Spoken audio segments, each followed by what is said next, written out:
खुद को किस्मत वाला समझें, और जिनको नहीं शो हो रही वो फिर बाद में आ जाइएगा। ऑल राइट, तो ये एक आप समझ लें कि एक ट्राइंगल है। ऊपर आ गया सबसे ऊपर कैंपेन लेवल, ये वाला जो है ये सिर्फ इसलिए है कि आपको समझ आ जाए, बहुत ही इजी कंसेप्ट है। ये सेकंड लेवल आ जाता है ऐड ग्रुप या एड सेट लेवल, और ये थर्ड पे आ जाता है ऐड लेवल। पहला आ गया ऐड लेवल, दूसरा आ गया ऐड ग्रुप, तीसरा आ गया ऐड लेवल। ठीक है, ऐड ग्रुप, ऐड लेवल। अब ये तीनों चीज़ें हर प्लेटफॉर्म के अंदर काइंड ऑफ सिमिलर है। फेसबुक के अंदर, टिकटॉक के अंदर, गूगल एड्स के अंदर चले जाएं, सब के अंदर ये चीज़ें जो है ये सिमिलर है। ठीक है, पहले आएगा कैंपेन लेवल। कैंपेन लेवल के अंदर आप क्या क्या सेलेक्ट कर सकते हैं, कैंपेन लगानी है। ठीक है, ऑब्जेक्टिव आप सेलेक्ट करते हैं, वेबसाइट के ऊपर कन्वर्जन्स लेके आनी है, मैंने अपनी ऐप को इंस्टॉल करवाना है, मैंने व्यूज़ लेके आना है, स्पेसिफाइड टू दैट प्लेटफॉर्म। अगर फेसबुक है तो मुझे पेज के व्यूज चाहिए, मुझे कन्वर्जन चाहिए, मुझे ऐप इंस्टॉल्स चाहिए, डिपेंडिंग ऑन कि आपकी क्या ऑब्जेक्टिव है। अगर आपने वो सारी चीज़ों की सेटिंग करनी है तो वो आप करेंगे कैंपेन लेवल के अंदर। उसके बाद आता है आपका एड ग्रुप या एड सेट लेवल। अब फॉर एग्जांपल आप कहते हैं कि मुझे टारगेटिंग करनी है इस स्पेसिफिक कंट्री को या इस ऑडियंस को, तो जो भी आपकी टारगेटिंग आएगी कि किस ऑडियंस को आप टारगेट कर रहे हैं वो सारी आएगी आपकी एड ग्रुप लेवल के अंदर, एड सेट लेवल के अंदर। उसके बाद आता है तीसरा एड लेवल। इसके अंदर आप प्रोडक्ट को और जो भी आपकी प्रोडक्ट की वीडियो है, इन शॉर्ट क्रिएटिव बोल लें, एड वीडियो बोल लें, वो सारी एड सेट लेवल के ऊपर आती है। चलें, जिनको नहीं शो हो रही वो फिर रिकॉर्डिंग देख लीजिएगा, लेकिन अभी फ्लो के साथ कंटिन्यू रखें। ओके, CBO और ABO। अगर आप बजट अपना सेलेक्ट करते हैं कैंपेन लेवल के अंदर तो उसको बोलते हैं CBO। यहाँ पे आ गया CBO। और अगर आप बजट सेट करते हैं अपना एड ग्रुप लेवल के अंदर तो उसको बोलते हैं ABO। अब फॉर एग्जांपल CBO आपने सेट करना है, हम बात कर लेते हैं टिकटॉक एड्स की, तो CBO के अंदर मिनिमम बजट आ जाता है $50 का। और अगर आपने बजट सेट करना है अपना एड ग्रुप लेवल के अंदर तो आपका बजट आ जाता है मिनिमम $20 का। अब इन दोनों के अंदर बेसिक डिफरेंस क्या है और बेसिक इनकी प्रोनाउंसिएशन क्या है। जो CBO है it stands for campaign optimisation. ठीक है, बेसिकली इन दोनों के अंदर अगर आप मोटा मोटा समझे ना तो ये है कि आपने बजट कहाँ पे लगाना है। आप जो पैसे दे रहे हैं प्लेटफॉर्म को वो आपने कहाँ पे लगाने हैं, वो आप उस प्लेटफॉर्म को कह रहे हैं कि भाई अपनी मर्जी से खर्च करो, या आप कहते हैं कि थोड़ा कंट्रोल मेरे पास रहे, मैं चाहता हूँ कि इस ऑडियंस को मैं इतने पैसे दूँ, इस ऑडियंस को मैं इतने पैसे दे के अपनी वेबसाइट के ऊपर लेके आऊँ। ठीक है, तो ये सिर्फ बजट का रोल है और इसके अंदर कोई रॉकेट साइंस नहीं है। और अगेन ABO के अंदर आ जाता है एड ग्रुप लेवल के ऊपर, एड सेट लेवल के ऊपर बजट। अब यहाँ पे आपको एड ग्रुप लेवल के अंदर मैंने बता दिया कि यहाँ पे हम टारगेटिंग करते हैं कि हमें एज क्या चाहिए। ठीक है, एज, ओके, कंट्री, इसके अलावा आप समझ लें इंटरेस्ट वगैरह, वो सारा कुछ हम यहाँ पे सेट करते हैं। अब अगर हमने सेट किया ना कैंपेन बजट के अंदर, CBO के अंदर $50 सेट कर दिया, तो कैंपेन बजट के अंदर ये जो CBO वाला है, CBO के केस के अंदर ये बजट देगा अपने अकॉर्डिंग एड ग्रुप को भी और अपने अकॉर्डिंग एड सेट को भी। ठीक है, फॉर एग्जांपल मैंने यहाँ पे $50 लगा दिया। अब मैंने कहा कि इसके अंदर एक कैंपेन है, एक आ गई कैंपेन आपकी। ठीक है, CBO कैंपेन, मैंने क्योंकि कैंपेन इसको CBO की बोला है मैंने, क्योंकि मैंने कैंपेन लेवल के ऊपर इसका बजट सेलेक्ट किया है। ठीक है, $50 मैंने इसको बजट दे दिया, टिकटॉक एड्स की बात कर रही हूँ, इसको मैंने इतना बजट दे दिया। उसके बाद आ गया एड ग्रुप लेवल। नहीं, यहाँ पे मल्टीपल एड ग्रुप्स बना दिए, फॉर एग्जांपल ABCD। ठीक है, यहाँ पे मैंने फॉर एग्जांपल यहाँ पे इस वाले A वाले केस के अंदर मैंने पाकिस्तान को टारगेट कर लिया, या फिर हम सबके अंदर कंट्री सेम रखते हैं। इसके अंदर हमने सेलेक्ट कर लिया फीमेल। ठीक है, फीमेल को सिलेक्ट कर लिया 18 से 25 साल की उम्र वाले। B के अंदर मैंने मेल्स को सिलेक्ट कर लिया 18 से 55 की एज में। C के अंदर मैंने सिर्फ फीमेल रहने दिया, D के अंदर मैंने सिर्फ मेल रहने दिया। ठीक है, और डिफरेंट एज ग्रुप्स डिफरेंट हो सकते हैं। यहाँ पे मैं इंटरेस्ट डाल सकती हूँ कि जो लोग इस पर्टिकुलर कैटेगरी में इंटरेस्टेड हो सिर्फ उनको मेरी ऐड दिखे। वो सारी सेटिंग हमने करके ये 4 ऐड ग्रुप्स बना दिए, जितने भी आप चाहें उतने बना सकते हैं। अब CBO के अंदर क्या होगा, क्योंकि मैंने आपको बताया कि CBO के अंदर टिकटॉक जो है वो अपने अकॉर्डिंग बजट देगा जितने भी आपके ऐड ग्रुप्स होंगे। यहाँ पे फॉर एग्जांपल मैंने 5 ऐड ग्रुप्स बना दिए, 4 ऐड ग्रुप्स बना दिए, तो ये जो $50 है ये इनमें से टिकटॉक एल्गोरिथम अपने अकॉर्डिंग डिवाइड कर देगा। वो कहेगा कि अगर ये मेल वाली कैटेगरी है, फॉर एग्जांपल एक फिटनेस से रिलेटेड प्रोडक्ट है, वो कहेगा कि भाई ये जो 18 से 55 की एज वाला जो मेल है ना, ये इस प्रोडक्ट के अंदर बहुत ज़्यादा इंटरेस्ट शो कर रहा है, इसका CTR भी अच्छा आ रहा है। ठीक है, CTR मतलब क्लिक थ्रू रेट, कितने लोग आपकी एड्स को आपकी प्रोडक्ट के अंदर इंटरेस्टेड है, इसलिए वो एड्स पे क्लिक करके आपकी वेबसाइट के ऊपर जा रहे हैं। इसका CPC भी कम है, ठीक है, कॉस्ट पर क्लिक, और ये बड़े अच्छे तरीके से ऑप्टिमाइज हुआ एड ग्रुप है, ठीक है। इसको हम मार्क कर देते हैं, एड सेट कह सकते हैं, एड ग्रुप कह सकते हैं, ठीक है, एड सेट। तो फॉर एग्जाम्पल हमने इसको बोल दिया कि ये वाला जो B वाला है ये बड़ा अच्छा परफॉर्म कर रहा है, लेकिन टिकटॉक का एल्गोरिथम हमसे ज़्यादा सियान है। ऑब्वियसली हमें साथ में देख के नहीं पता चल सकता, उस अच्छे तरीके से हम लोग इसको जस्टिफाई नहीं कर सकते कि भाई इसका CTR नीचे आ रहा है, इसका CTR नीचे आ रहा है, इसका CTR ऊपर आ रहा है, लेकिन इसका तो टिकटॉक कहता है कि मैं $40 इस पर स्पेंड करूँगा, ठीक है, अपने अकॉर्डिंग, अपने एल्गोरिथम के अकॉर्डिंग, और वो कहेगा $2 की मैंने यहाँ पे टेस्टिंग कर ली, $3 की यहाँ पे टेस्टिंग कर ली, बाकी कितने बचे, $4 यहाँ पे टेस्टिंग कर लिए, ठीक है, $3 कर लें। तो वो अपने अकॉर्डिंग जो है यहाँ पे लगाता जाएगा बजट एड ग्रुप लेवल के ऊपर, कि वो कहेगा कि ये वाला जो B वाला ना ये अच्छा परफॉर्म कर रहा है, तो मैं सारा बजट ना, मैक्सिमम बजट जो है ना वो मैं अपना B वाले एड ग्रुप को दूंगा, ठीक है। अब इसके बाद एक एड ग्रुप के अंदर आपने मल्टीपल क्रिएटिव्स भी रखे होंगे, मल्टीपल वीडियो एड्स भी रखी होंगी, ठीक है। फॉर एग्जांपल A के अंदर मैंने 2 क्रिएटिव्स रखे हैं, लेट्स से 1-2, B के अंदर भी 1-2, C के अंदर भी 1-2, D के अंदर भी 1-2, ठीक है। अब मैंने यहाँ पे CBO वाली जो ऑप्शन थी ना, इसको मैंने सेलेक्ट ही नहीं किया, यहाँ पे मैंने बजट डाला ही नहीं है, नो बजट सिलेक्शन। 3 स्क्रीन्स हैं, तो काइंडली आप ना एक स्क्रीनशॉट लेके यहाँ कॉल की चैट के अंदर पेस्ट कर दें, ताकि सब लोग सिर्फ उस स्क्रीनशॉट को देख के समझ सकें। Thank you so much Usama. Okay, तो यहाँ पे मैंने नो बजट सिलेक्शन, मैंने यहाँ पे बजट सेलेक्ट ही नहीं किया, कैंपेन लेवल के अंदर मैंने बजट सेलेक्ट ही नहीं किया। मैंने बोला ये जो एड ग्रुप है ना, इसके अंदर मैंने बजट को एलोकेट करना है, तो मैंने यहाँ पे $20 दे दिया, जो मैंने आपको पहले समझाया है कि CBO के अंदर हम कैंपेन लेवल पे बजट सेलेक्ट करेंगे, ABO के अंदर हम एड ग्रुप लेवल के ऊपर बजट सेलेक्ट करेंगे। अच्छा जी, तो एड ग्रुप के अंदर हमने $20 का बजट दे दिया।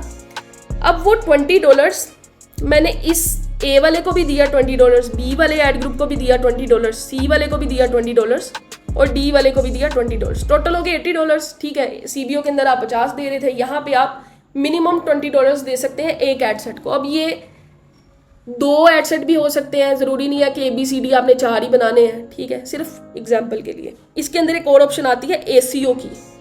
ACO आप समझे, ACO ऑप्शन होती है ऑटोमेटिक क्रिएटिव ऑप्टिमाइजेशन। अभी हम सिर्फ एक प्लेटफॉर्म की बात करें, टिकटॉक एड्स की, तो नूर कंफर्म कर सकते हैं कि ये सारी चीज़ें फेसबुक एड से कितना रिलेट करती हैं, कितना मिलती हैं, ठीक है। ऑटोमेटिक क्रिएटिव ऑप्टिमाइजेशन, ठीक है। अगर मैंने इसके टॉगल को ऑन किया है, ठीक है, इसका टॉगल समझे मैंने ऑन कर दिया, तो इसका मतलब क्या होगा, मैंने यहाँ पे 2 क्रिएटिव्स डाल दी।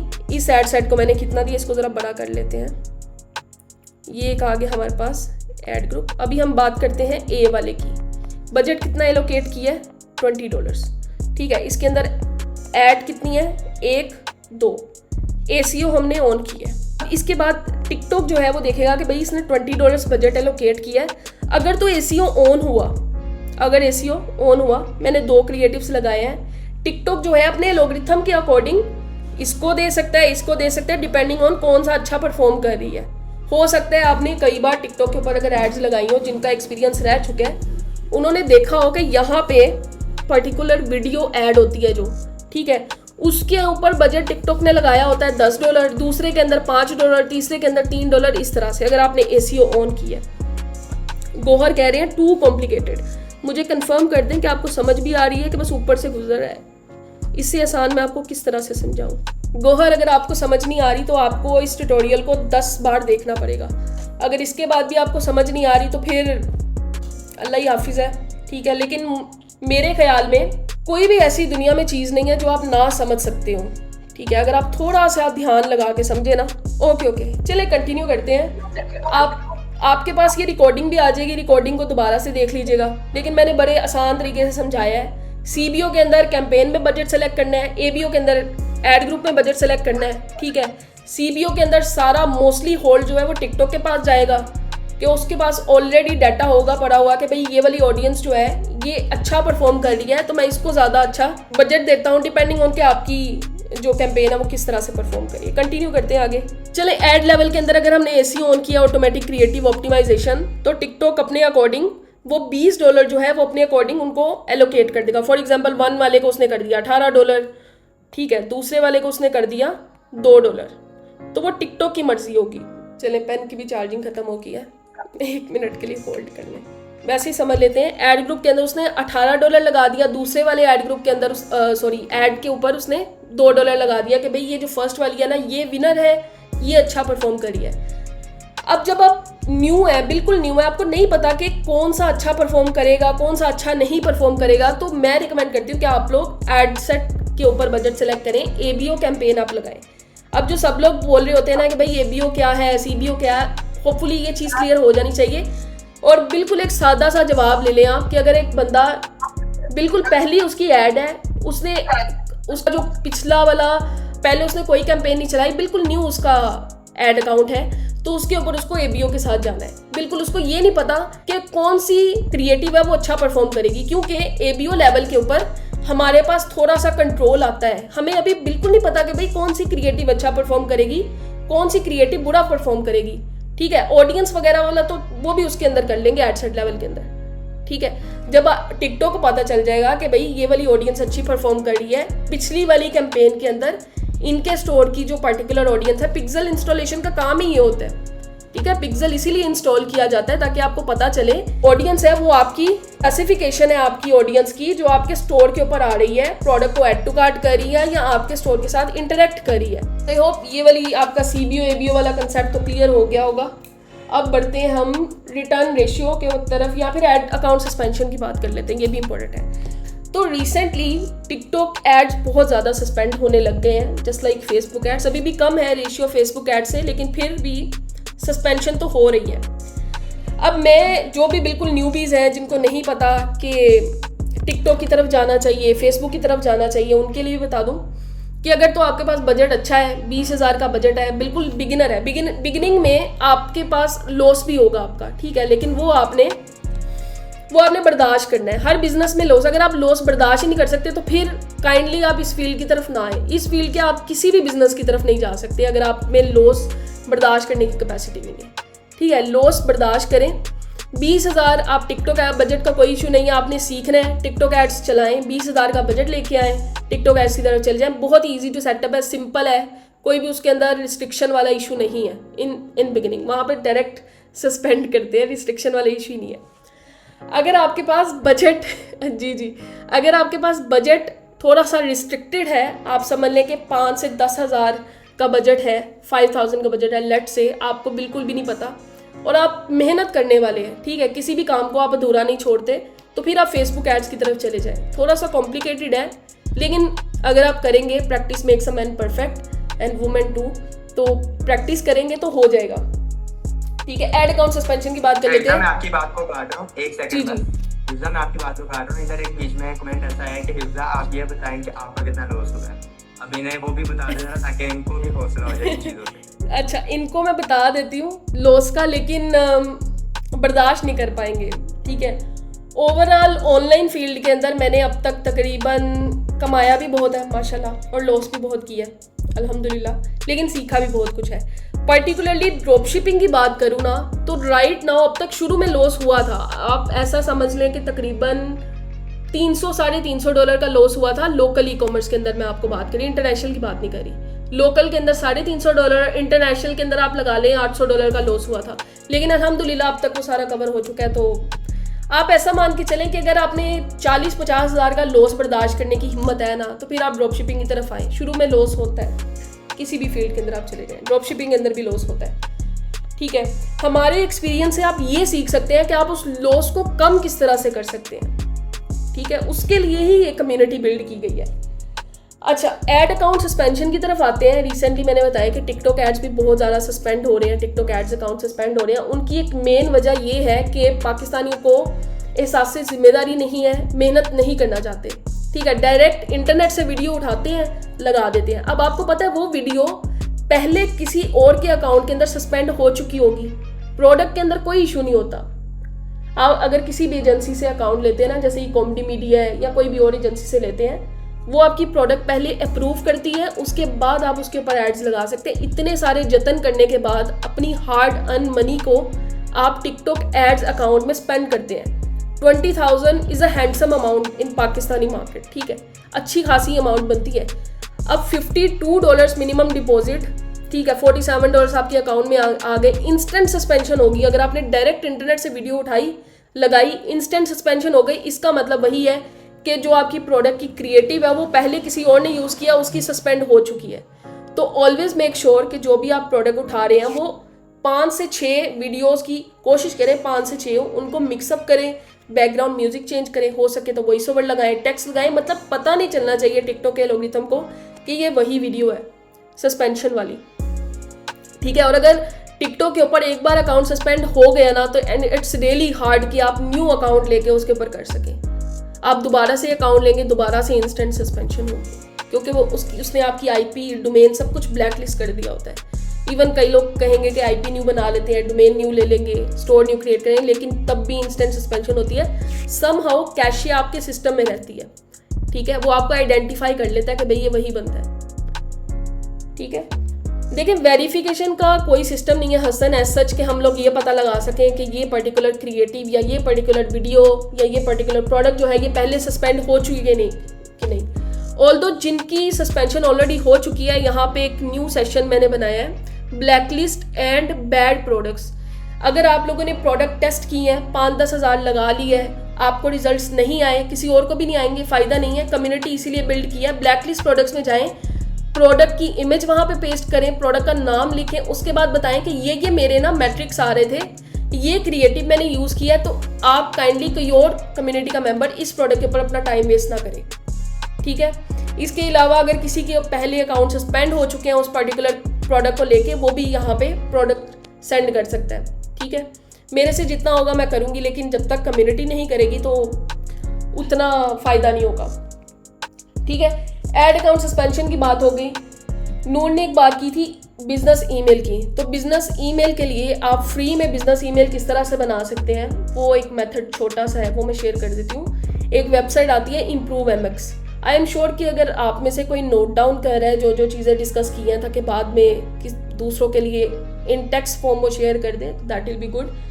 अच्छा, ImproveMX के नाम से एक वेबसाइट है, आप वहाँ पे जाएं, अपनी जो भी डोमेन है .pk.com वो डोमेन वहाँ पे लगाएं, और आपने वहाँ पे MX जो आते हैं ना, वो आते हैं मेल सर्वर के लिए वेरिफिकेशन होती है। जैसे आप DNS के लिए नेम सर्वर्स वो वेरीफाई करते हैं।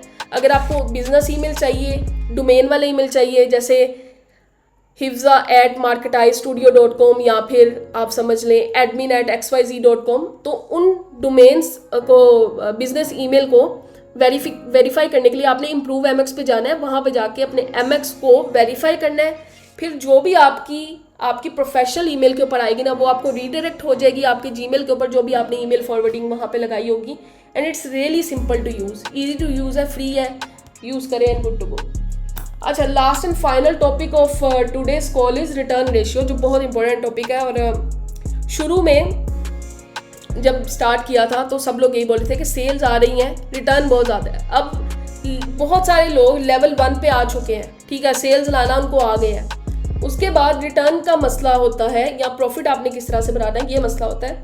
तो उसके लिए कुछ पॉइंट्स हैं जो मैं आपसे रिक्वेस्ट करती हूँ कि एक पेज और पेन पेपर ले लें, उसके ऊपर लिखना शुरू कर दें, क्योंकि ये चीज़ें बाद में रिपीट नहीं होंगी या कोई आपको नहीं बताएगा, तो काइंडली नोट डाउन कर लें।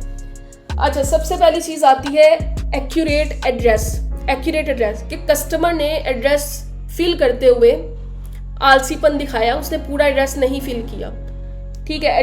एक्यूरेट एड्रेस उसका कंफर्म करना है, तो उसके लिए एक सिस्टम है जो इंट्रोड्यूस करवाया है। ये मैं चीज़ें एक्सप्लेन कर दूँ, उसके बाद आपको प्रैक्टिकल करके दिखाती हूँ कि किस तरह से ये चीज़ें काम करती हैं, ठीक है। एक्यूरेट एड्रेस होना चाहिए कस्टमर का, ठीक है। उससे जो कुरियर कंपनी है वो जाएगी और डिलीवर कर देगी अगर वो बंदा फ़ोन नहीं भी उठा रहा। दूसरी चीज़ आती है डिलीवरी कंफर्मेशन, ठीक है। डिलीवरी कंफर्मेशन, कस्टमर को ऑर्डर चला गया, सेम डे आपने ट्रैकिंग का पता चल गया आपको, ट्रैकिंग का कि भाई इस दिन की ट्रैकिंग है, इस दिन कस्टमर को ऑर्डर रिसीव होना है। 1-2 घंटे कस्टमर को मैसेज कर दें, व्हाट्सएप के ऊपर कर दें कि भाई आज आपकी डिलीवरी आ रही है, तो काइंडली पिकअप कर लीजिएगा, ठीक है। ये दूसरी चीज़ होगी। तीसरी चीज़ है क्लियर कम्युनिकेशन। क्लियर कम्युनिकेशन का मतलब क्या है कि कस्टमर का अगर नहीं दिल कर रहा ना प्रोडक्ट बाय करने का, तो आप उसको फोर्स नहीं कर सकते कि भाई तू ले तो कस्टमर को फोर्स नहीं करना, आपने क्लियर कम्युनिकेशन करनी है और उसको बताना है कि भाई प्रोडक्ट की प्राइस ये है, ओपन पार्सल होगा कि नहीं होगा, ये आप कुरियर कंपनी से डिस्कस करेंगे कि पार्सल ओपन पार्सल की डिलीवरी है कि नहीं। डिलीवरी डेट क्या होगी एग्जैक्ट तो नहीं बता सकते, लेकिन एक एवरेज होती है 5 to 6 days, 7 to 8 days, इस तरह से जितना जल्दी कस्टमर को चीज़ पहुंचेगी उतना ही रिटर्न डेट भी कम आएगा। इसके अलावा ट्रैकिंग डिटेल्स, ये बड़ी इंपॉर्टेंट चीज़ है कम्युनिकेशन के लिए। कस्टमर ने ऑर्डर प्लेस कर दिया, उसके बाद आपने उसको ट्रैकिंग नंबर सेंड करना है लिंक के साथ, ठीक है। आपने ये नहीं कहना कि भाई ये TCS की वेबसाइट है, ये BlueX की वेबसाइट है, यहाँ पे जाके यहाँ पे ट्रैकिंग नंबर पेश करो। किसी को भी इतनी हैसल पसंद नहीं है, हर बंदे को परोसा हुआ चाहिए, स्पून फीडिंग उनको करवाओ बच्चों की तरह, ठीक है। उसके लिए आपने क्या करना है, उस पर्टिकुलर वेबसाइट के ऊपर जाना है जहाँ पे आपकी कुरियर कंपनी है, उसकी वेबसाइट पे चले जाएं, वहाँ पे ट्रैकिंग नंबर जाके पेस्ट करें, वहाँ पे जो लिंक आएगा ऊपर URL के अंदर, कि बस अगर कोई और बंदा डायरेक्ट उसके ऊपर क्लिक करे तो वो इंस्टेंटली उसको ट्रैकिंग डिटेल्स मिल जाए कि यहाँ से अब निकल चुका है, आपकी सिटी में अराइव हो गया, ये एक्सपेक्टेड डेट होगी डिलीवरी की। वो लिंक आपने स्क्रीनशॉट के साथ कस्टमर को सेंड करना है। अब ये चीज़ें मैनुअली होंगी, मैं आपको बताती हूँ इसको ऑटोमेट किस तरह से करना है। कुछ चीज़ें कर सकते हैं, कुछ में रिस्ट्रिक्शंस आएंगी। अच्छा, ये 3 चीज़ें मैंने बता दी हैं, ज़रा रिपीट कर दें मैंने क्या क्या बताई हैं, चैट में रिपीट कर दें, फिर आगे कंटिन्यू करते हैं। अभी तक मैंने 3 चीज़ें क्या क्या बताई हैं रिटर्न्स के हवाले से। Accurate address, tracking ID, delivery confirmation. Usama Anwar, you are absolutely right, award goes to you.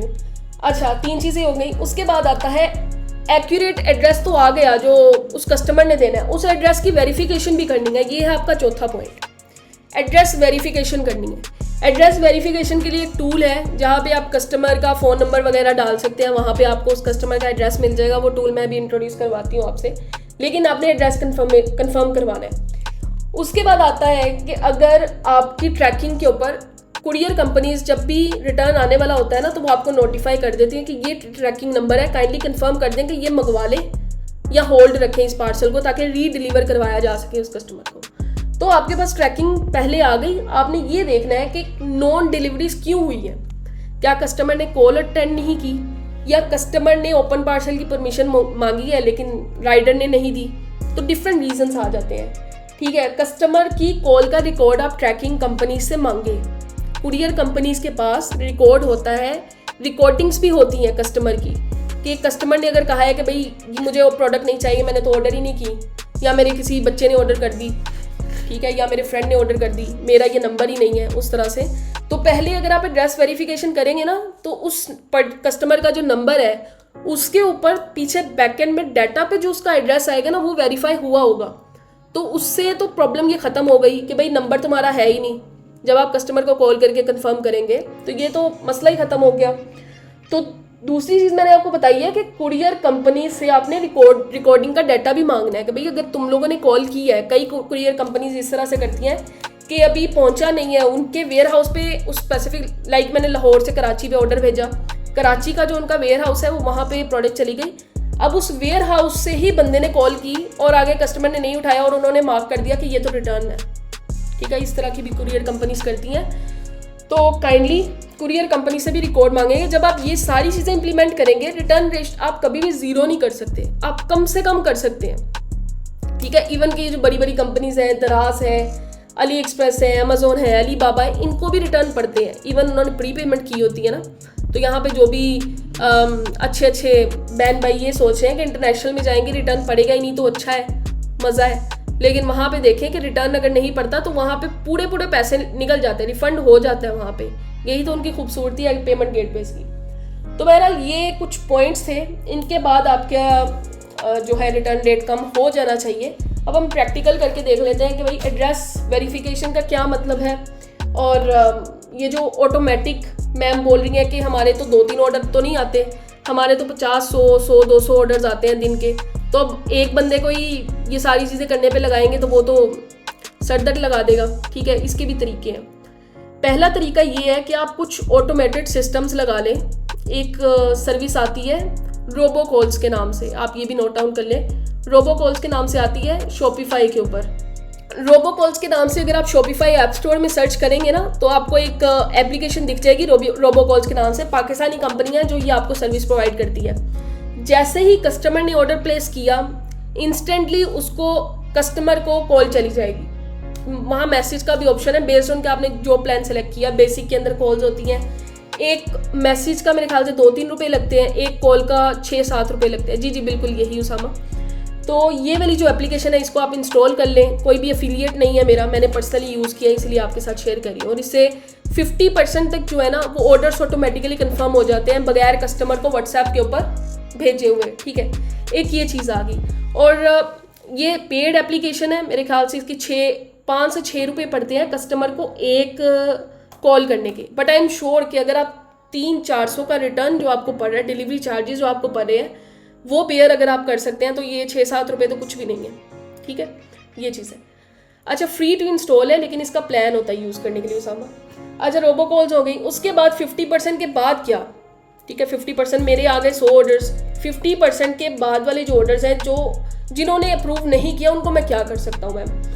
उनके लिए आप लगा सकते हैं व्हाट्सएप ऑटो कन्फर्मेशन। ठीक है, जी जी मिजू मैं उसी पे आ रही हूँ कि अगर किसी ने कॉल अटेंड नहीं की, बहुत से ऐसे एरियाज़ हैं, इवन मैं भी ऐसे एक एरिया में रहती हूँ जहाँ पे सिग्नल्स नहीं आते, सिग्नल इशू रहता है, तो उनके लिए व्हाट्सएप चलता है। सारी कंपनीज जो है वो व्हाट्सएप के थ्रू ही कर रही है। ठीक है, ये आपके लिए एक लेवरेज होना चाहिए दराज कि आप व्हाट्सएप के थ्रू अपना बिजनेस रन करें।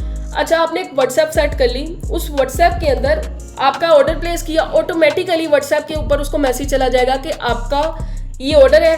अगर आप कंफर्म करना चाहते हैं हाँ दबाएं, अगर आप नहीं कंफर्म करना चाहते हैं तो नो लिखें। ठीक है, इस तरह से तो वो आप ऑटोमेटिकली कैलकुलेट कर सकते हैं। एक बंदा रख लें जो उसको चेक करता रहेगा कि कितने बंदों ने हाँ किया, कितने बंदों ने नहीं किया। ठीक है, इस तरह से तो होपफुली यूजुअल रिटर्न रेट अगर आपका 20% है या उससे कम है ना तो इट्स गुड। ठीक है, इससे जितना भी कम हो उतना बेहतर है। लेकिन ये आप कहेंगे भाई ज़ीरो हो जाए, ज़ीरो कोई भी नहीं कर सकता, ज़ीरो मेरे अपने नहीं होते। ठीक है, तो ये चीज़ है। अब प्रैक्टिकल की तरफ चले जाते हैं। तो प्रैक्टिकल आपको करके दिखाएंगे। ग्रुप के मॉडरेटर बाहिर है, ये आपको बताते हैं अभी कि व्हाट्सएप पे ऑर्डर कंफर्मेशन किस तरह से करना है और एड्रेस वेरिफिकेशन किस तरह से करना है। तो ताहिर अगर आप हैं तो काइंडली शेयर कर दें स्क्रीन। सबसे पहले व्हाट्सएप वाला करते हैं या सबसे पहले आप एड्रेस वाला करते हैं, वो ज़्यादा इजी रहेगा। नबील कौन सी ऐप पूछ रहे हैं आप? किसके लिए ऐप पूछ रहे हैं आप? रोबोकॉल्स हैं जो मैंने बताई है। इसके अलावा भी बहुत सी एप्लीकेशंस हैं रोबोकॉल्स के अलावा भी, लेकिन ये मुझे इसका प्लान अच्छा लगा है रोबोकॉल्स का। इसके अलावा एक और एप्लीकेशन आती है, वो थोड़ा सा सस्ती आती है इससे, लेकिन मैंने उसको ट्राई नहीं किया तो मैं रिकमेंड नहीं कर सकती।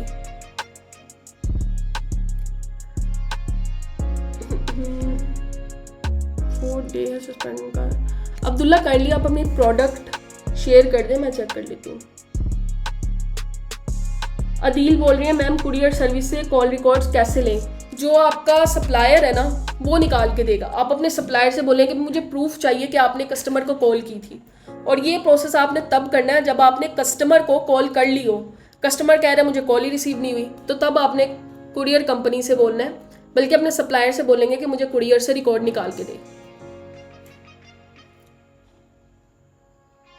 उसामा उसको जस्ट अ सेक ताहिर, उसामा उसको थंडर वाली जो ऐप है ना उसको नेक्स्ट टॉपिक में रख लेते हैं। अभी आप फोकस करें रिटर्न वाले के ऊपर। ठीक है जी ताहिर, एड्रेस कंफर्मेशन। तो आज मैं डेमो दूंगा मार्केटर स्टूडियो के टूल का, जो कि व्हाट्सएप के ऑर्डर्स जो होते हैं ना शॉपिफाई पे, तो उसकी व्हाट्सएप मैसेज से वेरिफिकेशन करता है। तो इसकी सेटअप हम करके देंगे आपको, और उसके बाद जो रन करने की प्रोसेस है वो मैं यहाँ समझा देता हूँ। तो सबसे पहले आपको काइंडली कंफर्म कीजिएगा कि स्क्रीन नज़र आ रही है। जी जी आ रही है, कंटिन्यू करें आप। सही, तो सबसे पहले आपने whatsapp.web पे जाना है और वहाँ पर लॉगिन कर देना। यहाँ पर लॉगिन होने के बाद आपको एक्सटेंशन में एक आइकन नज़र आ रहा होगा ऑटोमा का, तो यहाँ पर जाए और ये जो व्हाट्सएप ऑर्डर ऑर्डर बोट है, इसके ऊपर जैसे ही आप प्ले का बटन क्लिक करेंगे तो ऑटोमेटिकली आपका जो व्हाट्सएप सेटअप हुआ होगा, जो विंडो आपकी व्हाट्सएप की ओपन हुई होगी, उसके ऊपर कस्टमर का नंबर ऑटोमेटिकली क्लिक होकर उसके ऊपर मैसेज चला जाएगा। फॉर एग्जांपल ये हमारे पास स्टोर है, इसके ऊपर एक ऑर्डर प्लेस करके देख लेते हैं। कस्टमर की डिटेल्स फिल आउट कर लेते हैं, ठीक है, रैंडम डिटेल्स सिर्फ प्लेस होल्डर के लिए। तो कस्टमर की डिटेल्स फिल आउट की और जैसे हमने कस्टमर को ऑर्डर प्लेस किया है तो देखें क्या होता है। बहुत ही इजी टू यूज़ है। ये देखिए ऑर्डर प्लेस हो गया, ऑटोमेटिकली उस सॉफ्टवेयर को हमने टर्न ऑन किया हुआ था, जिसकी वजह से ऑटोमेटिकली कस्टमर के नंबर पे जिसकी उसको मैसेज आया था उसके नंबर पे मैसेज चला गया कि ये आपका ऑर्डर है। और ये मैसेज आप कस्टमाइज़ कर सकते हैं कि क्या मैसेज आपने कस्टमर को सेंड करना है, हाँ या ना, इंग्लिश में आपने सेंड करना है, किसी भी लैंग्वेज में आप सेंड कर सकते हैं। तो ये जो आपका 50-100 बंदों को या फिर डायरेक्ट कोई एप्लीकेशन यूज़ करना है, तो I think it's more convenient than that application कि ऑटोमेटिकली आप यूज़ कर देते इस URL पे आ जाना है और यहाँ पर अपनी जो API की होगी जो हम प्रोवाइड करेंगे वो दे देंगे। मैं टेस्ट के लिए 1 दे देता हूँ और सबमिट कर दूँ। तो यहाँ पर इस स्टोर पे 2 ऑर्डर हुए जिनको कंफर्मेशन मैसेज चला गया, यहाँ पर सेंड आ रहा। तो यही प्रोसेस है। और अगर आपको जो मैसेज है उसको एडिट करना हो तो इसके लिए आप एक्सटेंशन पे क्लिक करें और यहाँ पर डैशबोर्ड पर क्लिक करें। इसके बाद आपको कुछ इस तरह से नज़र आएगा। तो यहाँ पर ऐड मैसेज जहाँ लिखा है इस पर क्लिक कर देना है और इंसर्ट डेटा। तो यहाँ से आप इस मैसेज को एडिट कर सकते हैं अपने हिसाब से और उसके बाद आपने सेव पे क्लिक कर देना है। तो अब जो भी मैसेज चला जाएगा वो आपका जो कस्टम होगा वही होगा। और अगर आपने इसको स्टॉप करना है तो यहाँ पर आके लॉग्स में यहाँ से स्टॉप कर देना। अब जो ऑर्डर होगा उसको मैसेज नहीं चलेगा, नहीं जाएगा। और दूसरा जो टूल है कस्टमर वेरीफाई, तो एक डिस्कॉर्ड बोर्ड है, इसको आपने जो भी कस्टमर का नंबर होगा वो सेंड कर देना। जैसे मैंने ये नंबर लिखा और सेंड किया तो यहाँ पर तो एड्रेस नॉट फाउंड आ रहा है, मतलब जो भी नंबर होगा जल्दी कर दो।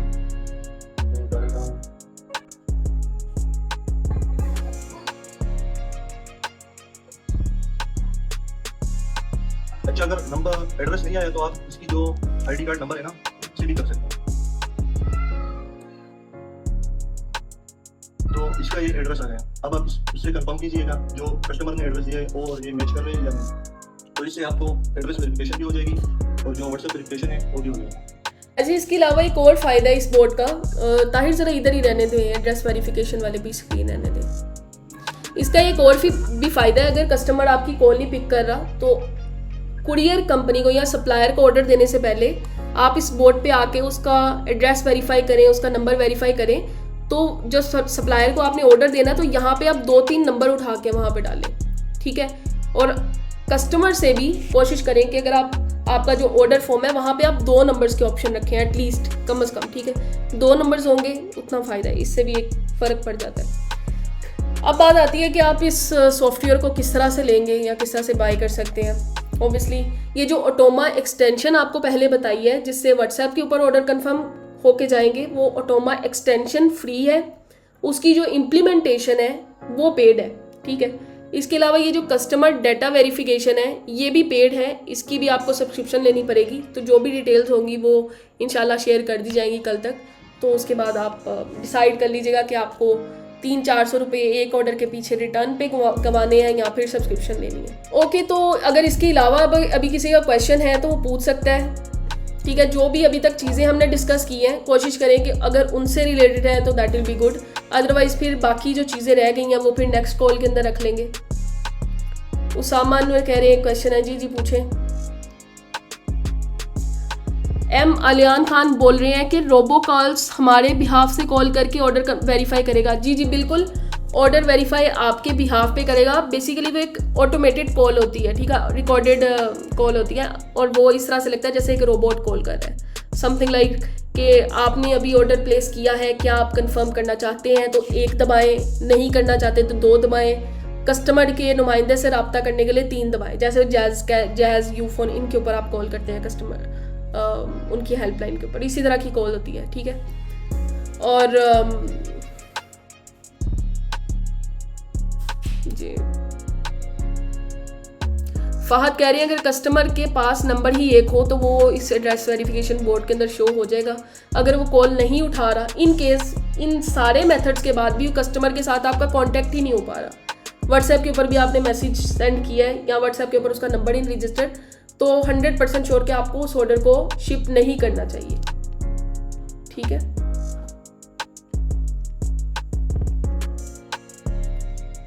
इनकॉग्निटो में खोल रहा हूँ तो 3 मंथ्स आ रहे हैं और वैसे ही ओपन करें तो 2 मंथ्स आ रहे हैं, ये क्या है मैम? देखें ये बेसिकली आईपी रिस्ट्रिक्शन टाइप इस तरह से होता है कुछ, ठीक है। लेकिन एक टिप टिकटॉक की कमेंट में किसी ने शेयर की थी कि अगर आप VPN लगा के, यूएस का VPN लगा के शॉपिफाई की सब्सक्रिप्शन बाय कर लेते हैं और उसको एक्टिवेट कर लेते हैं तो वो 120 डेज 4 महीनों के लिए एक्टिवेट होता है, ठीक है। चलिए ठीक है एवरीवन, और होपफुली रिकॉर्डिंग भी आपको मिल जाएगी। इसके अलावा इस क्वेश्चन होंगे तो कम्युनिटी में एक्टिव रहें, और अगर आपको कोई चीज़ पता है, कोई वैल्यूएबल चीज़ है जो मुझे भी नहीं ऑब्वियसली पता होगी, तो वो आप ग्रुप के अंदर शेयर करें, ठीक है, बिकॉज शेयरिंग इज़ केयरिंग। और इसी तरह से आप भी ग्रो करेंगे, हम भी ग्रो करेंगे, आप भी पैसे कमाएंगे, हम तो कमा ही लेंगे ठीक है। ओके, टेक केयर, अल्लाह हाफिज़ and best of luck for your e-commerce journey, जिन्होंने अभी बिल्कुल ही शुरू करना है।